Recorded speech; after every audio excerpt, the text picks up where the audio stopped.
नमस्कार, मी परिवीक्षक पोलीस उपअधीक्षक संतोष खाडे। आज माननीय पोलीस अधीक्षक सर यांनी नेमलेल्या आमच्या विशेष पोलीस पथकानं काल मध्यरात्री 2 ते 3 च्या सुमारास आणि पहाटे कोपरगाव तालुका पोलीस स्टेशन हद्दी अंतर्गत आणि नेवासा पोलीस स्टेशन हद्दी अंतर्गत काही अवैधरित्या वाळू वाहतूक करणाऱ्या व उपसा करणाऱ्या डंपर आणि ट्रॅक्टरवरती छापा टाकला असता आम्हाला एकूण कोपरगाव तालुका पोलीस स्टेशन हद्दी अंतर्गत गोदावरी नदीपात्रातून वाळूचा अवैधरित्या उपसा करणारे 4 डंपर आणि 1 ट्रॅक्टर मिळून आला।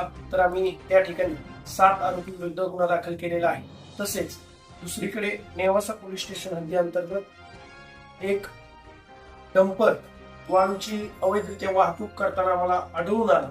अशी एकूण आमच्या विशेष पथकाने या अवैधरित्या वाळूची उपसा करणाऱ्या व वाहतूक करणाऱ्या एकूण 6 वाहनांविरुद्ध कारवाई करून 7 आरोपी विरुद्ध गुन्हा दाखल केलेला आहे आणि एकूण 61,58,000चा मुद्देमाल जप्त केलेला आहे।